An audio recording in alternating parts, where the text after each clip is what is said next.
RKB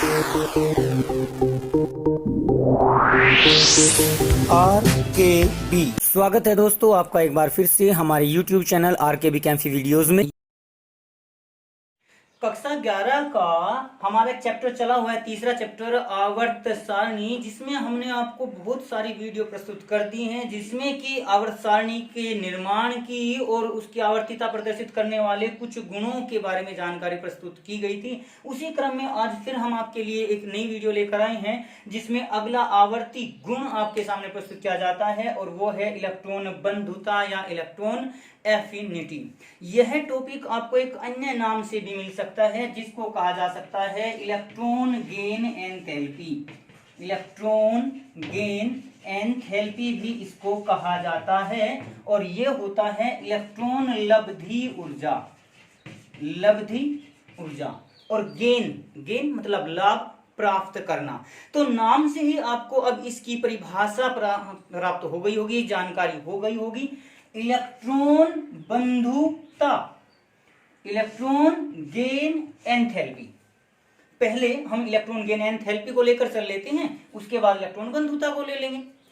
तो electron को gain करने में, प्राप्त करने में जितनी एंथैल्पी यानी ऊर्जा लगती है, उसी को ही इलेक्ट्रॉन गेन एंथैल्पी कहते हैं। अब ये ऊर्जा लगती है या उत्पन्न होती है, वो किसी भी प्रकार से हो सकता है। तो अब आप जब अपने नोट्स बनाएंगे तो उनमें इसकी परिभाषा को किस प्रकार से लिखेंगे वो सुनिए।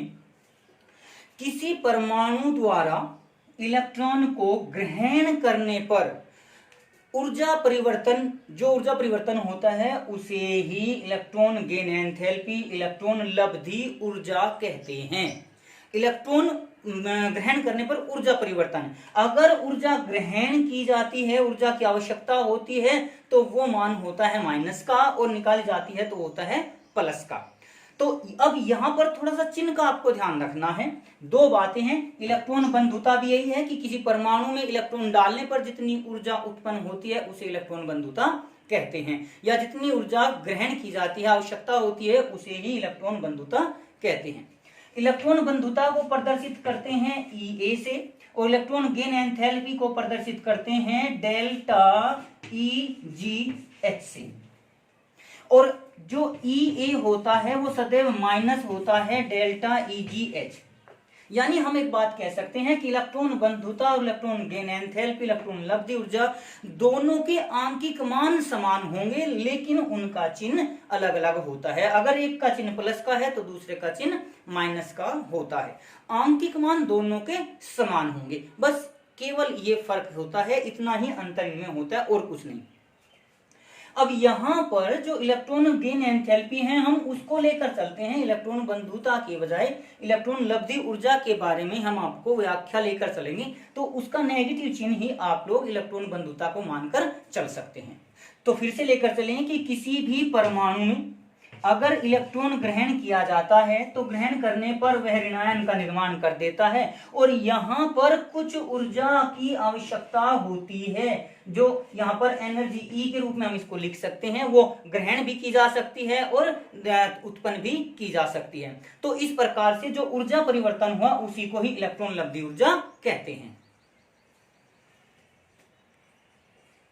और इलेक्ट्रॉनों की संख्या के आधार पर इस ऊर्जा को प्रथम इलेक्ट्रॉन बंधुता या प्रथम इलेक्ट्रॉन लब्धि ऊर्जा, जिसको डेल्टा EGH1 या डेल्टा EGH2, डेल्टा EGH3, प्रथम इलेक्ट्रॉन बंधुता, द्वितीय इलेक्ट्रॉन बंधुता, तृतीय इलेक्ट्रॉन बंधुता, EA1, EA2, EA3 आदि भी कह देते हैं। अब इसमें देखिए कि जो इलेक्ट्रॉन बंधुता प्रथम, द्वितीय और तृतीय हुई, तो कब वो पॉजिटिव होगी, कब वो नेगेटिव होगी, इसके आधार पर भी आपका एक क्वेश्चन हो सकता है। देखिए, नाभिक के बाहर विभिन्न कक्षाएं होती हैं। जब भी कोई परमाणु इलेक्ट्रॉन ग्रहण करता है, पहला इलेक्ट्रॉन ग्रहण करेगा तो X इलेक्ट्रॉन ग्रहण करने पर X नेगेटिव का निर्माण करेगा और सदैव ऊर्जा उत्पन्न होती है, सदैव ऊर्जा की उत्पत्ति होती है। तो इस आधार पर प्रथम इलेक्ट्रॉन बंधुता का मान सदैव धनात्मक होता है, क्योंकि यहाँ देखिए प्लस का E आया। इलेक्ट्रॉन बंधुता जो होती है आपकी, उसके आधार पर हम ये डेल्टा E1 जो लेकर चल रहे हैं, ऊर्जा, इलेक्ट्रॉन लब्धि ऊर्जा और इलेक्ट्रॉन बंधुता, मैंने दोनों एक ही बात बताई है। इलेक्ट्रॉन बंधुता सामान्यतः ली जाती है इस परमाणु के रेस्पेक्ट में, इस परमाणु की तुलना में, और इलेक्ट्रॉन लब्धि ऊर्जा ली जाती है ऊर्जा परिवर्तन के रूप में। तो प्रथम जो डेल EGH है प्रथम, वो तो हुई आपकी नेगेटिव क्योंकि ऊर्जा निकली, और जो EA प्रथम है आपकी वो हो जाती है पॉजिटिव, क्योंकि पहले जो इनका मान होता है वो एक दूसरे के विपरीत होता है, तो ऊर्जा निकली, ऊर्जा का उत्सर्जन हुआ। एक क्वेश्चन बन सकता है कि किसी भी परमाणु की प्रथम इलेक्ट्रॉन लब्धि ऊर्जा का मान ऋणात्मक होता है, क्यों, ऐसा क्यों होता है, या क्वेश्चन ये भी हो सकता है कि प्रथम इलेक्ट्रॉन बंधुता का मान धनात्मक होता है, ऐसा क्यों होता है। तो उसका कारण आप लोग यही बताएंगे कि जब भी किसी परमाणु द्वारा इलेक्ट्रॉन ग्रहण किया जाता है तो उसके लिए ऊर्जा उत्पन्न होती है, उत्पन्न हुई ऊर्जा का मान ऋणात्मक लिया जाता है, जबकि इलेक्ट्रॉन बंधुता का मान धनात्मक हो जाता है ऊर्जा उत्पन्न होने के कारण। दोनों को हम इस प्रकार से लेकर चल सकते हैं।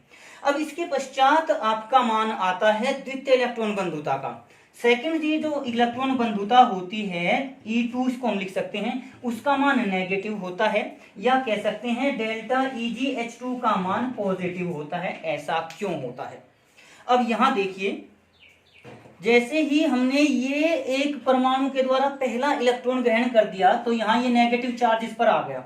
जब ये दूसरा इलेक्ट्रॉन आता है तो नेगेटिव और नेगेटिव के बीच प्रतिकर्षण बल कार्य करना शुरू कर देता है, जिससे विनाश करने के लिए, जिसे खत्म करने के लिए, समाप्त करने के लिए हमें बाहर से कुछ अतिरिक्त ऊर्जा लगानी पड़ती है। इसलिए द्वितीय इलेक्ट्रॉन बंधुता का मान ऋणात्मक हो जाता है, या कह सकते हैं कि द्वितीय इलेक्ट्रॉन लब्धि ऊर्जा का मान धनात्मक हो जाता है। इसी प्रकार से तृतीय का मान भी धनात्मक ही होगा, वो बहुत अधिक होता है।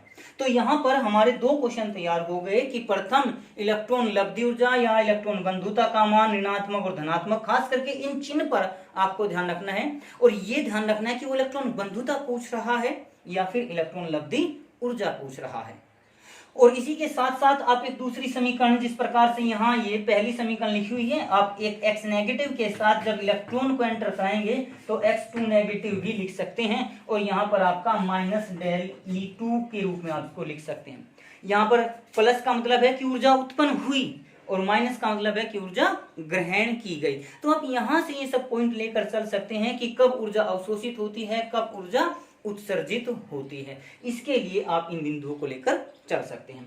तो फिर से मैं आपको यहाँ बता दूं, दो बातें हमने बताई हैं, एक तो इलेक्ट्रॉन बंधुता और एक इलेक्ट्रॉन लब्धि ऊर्जा। जबकि इलेक्ट्रॉन लब्धि ऊर्जा डेल Eg जो H होती है उसका मान, आंकिक मान इलेक्ट्रॉन बंधुता के समान होता है, बस चिन्ह अलग होता है, विपरीत चिन्ह होता है, एक का पॉजिटिव होगा तो दूसरे का नेगेटिव। और ये उत्पन्न हुई, इलेक्ट्रॉन ग्रहण करने पर उत्पन्न हुई ऊर्जा के मान के बराबर होता है।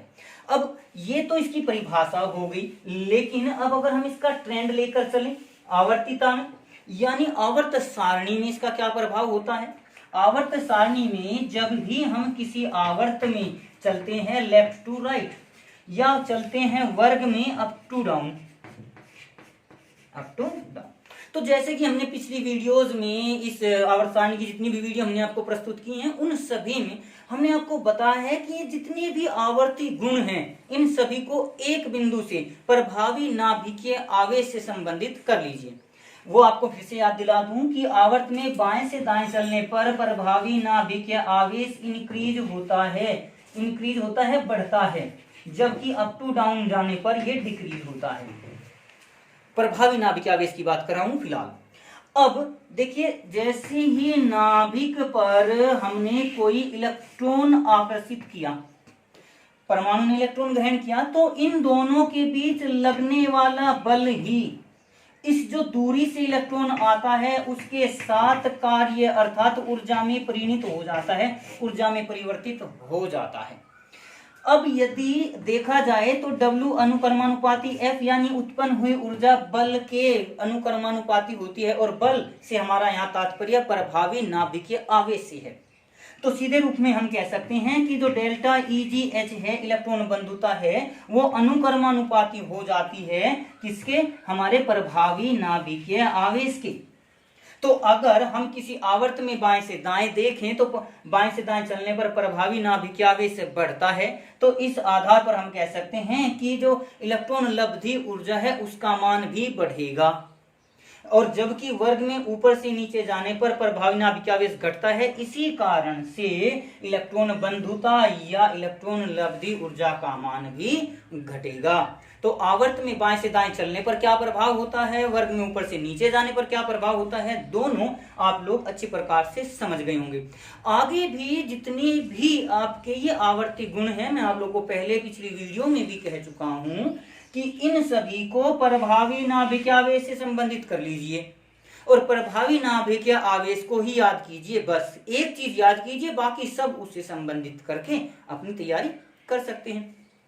तो अब यहां पर हमारे कुछ अपवाद आ जाते हैं कि वर्ग में बाएं से दाएं चलने पर, ऊपर से नीचे जाने पर ऊर्जा का मान बढ़ रहा है, घट रहा है। मैं साइड में लिख रहा हूं कि लेफ्ट टू राइट जो हमारा इलेक्ट्रॉन गेन एंथैल्पी या इलेक्ट्रॉन बंधुता है उसका मान बढ़ता है, जबकि वर्ग में अप टू डाउन जो है इसका मान घट जाता है। परंतु बोरोन की इलेक्ट्रॉन बंधुता लिथियम से कम होती है। बोरोन की, लिथियम का परमाणु क्रमांक 3, बोरोन का परमाणु क्रमांक 5, बाएं से दाएं जाने पर ये बढ़नी चाहिए लेकिन इसकी होती है कम। इसी प्रकार से अगर हम वर्ग में ऊपर से नीचे देख लें, फ्लोरीन से क्लोरीन, तो ऊपर से नीचे ये क्लोरीन चलिए नीचे होता है, मैं यहां साइड में लिख रहा हूं इसको। तो यहां क्लोरीन की इलेक्ट्रॉन बंधुता कम होनी चाहिए क्योंकि अप डाउन डिक्रीज होती है, लेकिन होती है ज्यादा। ऐसा क्यों होता है? तो अलग से क्वेश्चन, दोनों क्वेश्चन अलग अलग प्रकार से बन सकते हैं। क्या है?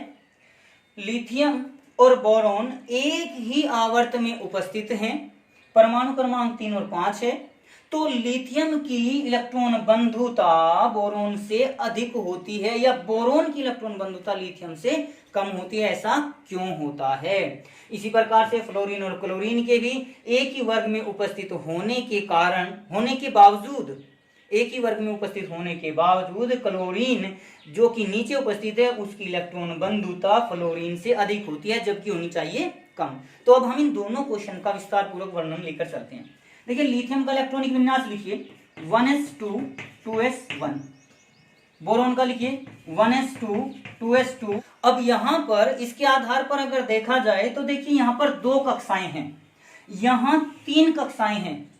भाई नाभिक के बाहर 2 कक्षाएं और नाभिक के बाहर 3 कक्षाएं।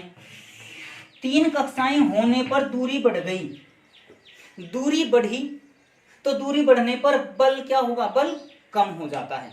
दूरी बढ़ने पर बल कम हो जाता है, जबकि यहाँ दूरी कम है तो बल अधिक होता है, जिस आधार पर हम कह सकते हैं कि जो ऊर्जा का मान है, इलेक्ट्रॉन बंधुता का मान है, वो परिवर्तित हो जाता है। क्योंकि अभी मैंने आपको बताया है कि इलेक्ट्रॉन बंधुता प्रभावी नाभिकीय आवेश पर निर्भर करती है। तो नाभिकीय आवेश जैसे ही कम होगा तो यहाँ आपका जो ऊर्जा का मान है उसका मान भी कम हो जाता है। लेकिन फ्लोरीन और क्लोरीन में ऐसा नहीं होता। फ्लोरीन का साइज छोटा होने के कारण जो बाहर 7 इलेक्ट्रॉन उपस्थित होते हैं, क्लोरीन का बड़ा आकार होने के कारण इस पर भी 7 इलेक्ट्रॉन तो होते हैं, लेकिन जब इलेक्ट्रॉन आता है तो प्रवेश करने वाला इलेक्ट्रॉन क्लोरीन की तुलना में फ्लोरीन से अधिक प्रतिकर्षण बल का अनुभव करता है, जिसे समाप्त करने के लिए जो ऊर्जा उत्पन्न होती है उसी में से कुछ ऊर्जा का मान स्वयं प्रयुक्त हो जाता है उस प्रतिकर्षण बल को समाप्त करने के लिए। जैसे कि मान के चलिए हमारी यहाँ पर इलेक्ट्रॉन ग्रहण करने पर उत्पन्न हुई ऊर्जा सपोज कीजिए 10 जूल थी, मान के चलते हैं 10 जूल थी, तो वो आपका जब इलेक्ट्रॉन ग्रहण किया उस प्रतिकर्षण बल का मान होगा आपका 3 जूल, तो टोटल तो 7 जूल ही उत्पन्न हुई। तो इस प्रकार से ऊर्जा का मान कम हो जाता है। वैसे सामान्य तौर पर ये -333 किलो जूल होता है और ये -343 किलो जूल होता है। तो इस रेस्पेक्ट में हम इनकी वैल्यू को लेकर चल सकते हैं कि क्या कारण है कि इलेक्ट्रॉन बंधुता क्लोरीन की अधिक होती है फ्लोरीन की तुलना में। और कभी कभी एक क्वेश्चन और हो सकता है कि संपूर्ण पीरियोडिक टेबल में किस तत्व की इलेक्ट्रॉन बंधुता, इलेक्ट्रॉन गेन एंथैल्पी सर्वाधिक होती है, तो वो क्लोरीन की होती है, न कि फ्लोरीन की। लेकिन आगे एक टॉपिक आएगा विद्युत ऋणात्मकता, वो फ्लोरीन की ज्यादा होती है। इलेक्ट्रॉन बंधुता या इलेक्ट्रॉन गेन एंथैल्पी क्लोरीन की ज्यादा होती है। तो इस प्रकार से इस टॉपिक के बारे में अगर आपको किसी प्रकार कोई समस्या आती है तो आप हमें कमेंट बॉक्स में लिखकर बता सकते हैं। और क्योंकि इस चैप्टर को हम धीरे धीरे समाप्त करने की ओर अग्रसर हो रहे हैं, तो आपको अगर ऐसा लगता है कि हमारा ये टॉपिक इस वीडियो में अभी तक जो बचा हुआ है, या अभी तक कोई समस्या कोई चीज समझ में नहीं आ पाई हमारे एक्सप्लेन करने के बावजूद, या इन टॉपिक से संबंधित जो अभी तक पढ़ाए गए हैं केवल वो, अगले अभी हमने नहीं पढ़ाए हैं तो उनको मत लेना, तो इनसे संबंधित कोई क्वेश्चन आपको आपकी बुक में मिलता है, एनसीईआरटी बुक है या कोई आप हेल्प बुक यूज करते हैं, तो आप उन क्वेश्चंस को कमेंट बॉक्स में लिखकर हमसे पूछ सकते हैं। वो कोशिश करेंगे कि हम अगली वीडियो में उसका समाधान अवश्य कर दें। तो आज की वीडियो के लिए आपका धन्यवाद। आज की वीडियो में बस इतना ही। अगली वीडियो प्राप्त करने के लिए हमारे चैनल को सब्सक्राइब करें, वीडियो को लाइक करें, और अगर वीडियो अच्छी लगे तो कमेंट्स करें और दोस्तों को भी शेयर करें।